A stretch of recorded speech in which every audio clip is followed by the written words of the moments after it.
Welcome to iTalk, the new programme on Euronews where you get to ask the questions to Europe's decision makers. My name is Alex Taylor and I'm here to make sure you get the answers. You've been sending in your video questions this week for Kristalina Georgieva, the European Commissioner for International Cooperation, Humanitarian and Crisis Response. Delighted to have you with us here today for our very first programme, also because you've been recently elected not only the European Commissioner of the Year, but European of the Year. So thank you for being with us. Are you ready to answer any questions? Of course I am, yes. Right, let's go for the first question, which comes from Lyon in France. Yes, I have a question.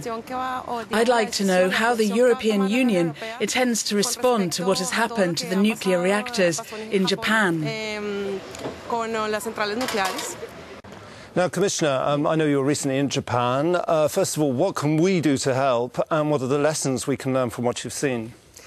The hit on Japan from earthquake, tsunami and the nuclear accident is very dramatic, and especially for a country where there are very sad memories from their exposure to nuclear. It is the third hit, the nuclear accident, that is creating most anxiety among the Japanese people.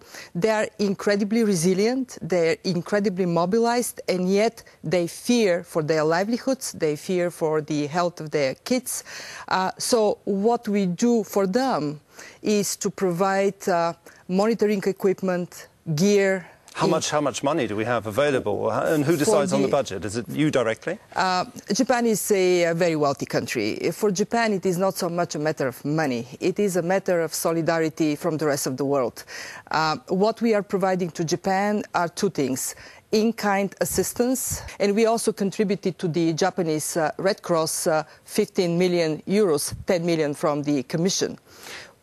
What I heard from the Japanese people is the following message. They say we need to rethink how we prepare for disasters. We need to rethink our energy strategy for the future. And I think it applies to them. It applies to us. Well, of course, yeah. I'd like you to have a look at a picture. I'm sure you recognise this particular picture here.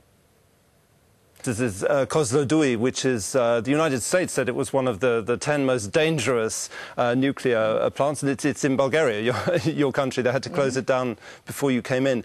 What lessons can we learn from what happened in Japan about our own nuclear situation in Europe? Three lessons. First, that we have to invest a lot in stress tests and being sure that we understand the risks. Second, that we need to prepare our population. And three, look at how we can structure our energy so our dependence on what our population sees as a more risky source of energy is reduced. And, you know, we go to the basics, which is energy efficiency. We still, even in Europe, have a long way to go. The Japanese are saying, the Japanese, the most efficient nation in the world, have a long way to go. But also we need to look at, are there other alternatives that are safer, more secure for our people? OK, let's go for a second question now from an Italian in Brussels. Madame Georgieva, I'd like to ask, shouldn't we have had a European grant before this to stop all these immigrants landing on the Italian coast?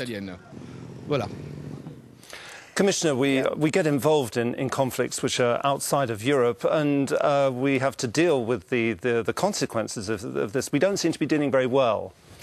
In the case of Libya, the European Union actually took the lead on providing financial assistance and also helping to take migrants back home, planes and boats, so we can decongest Tunisia and Egypt. There's still a lot of them coming, though.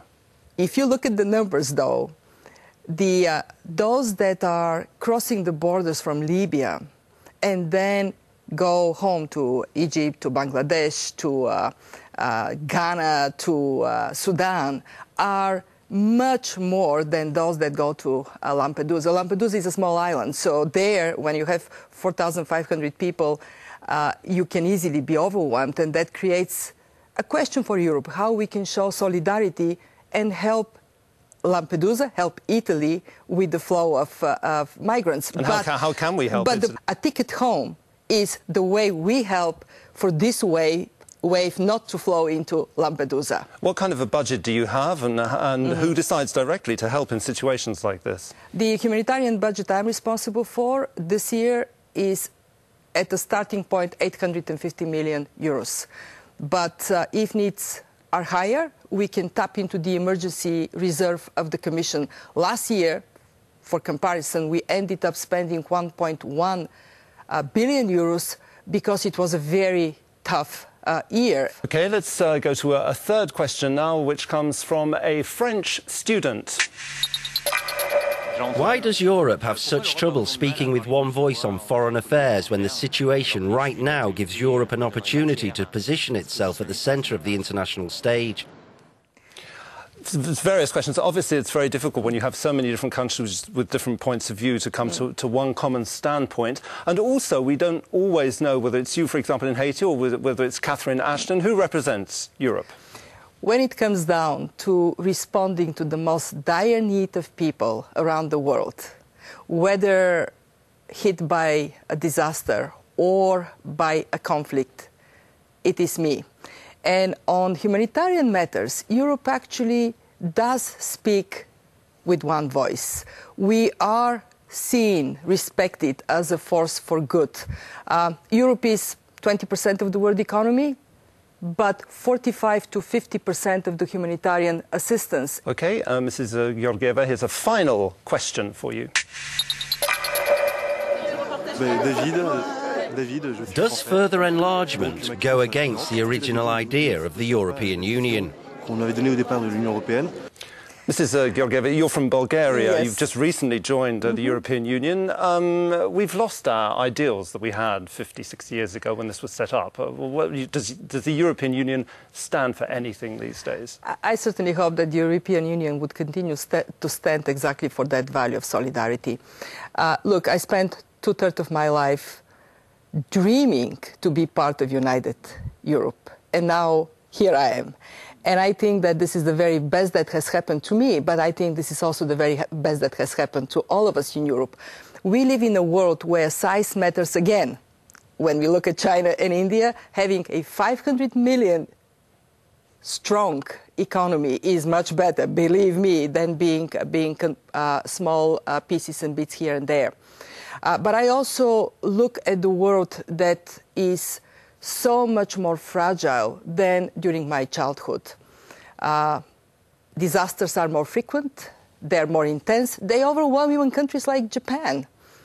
Crises are more difficult, and in this world of today and tomorrow, building not only our solidarity, but a global solidarity is paramount for us, and especially for the young people that have been asking me questions today. Thank you very much indeed, Mrs. Georgieva. That was the very first edition of iTalk, so send in your video questions to Euronews, and I'll be here to make sure you get the answers from the people who make the decisions in our continent. See you next time.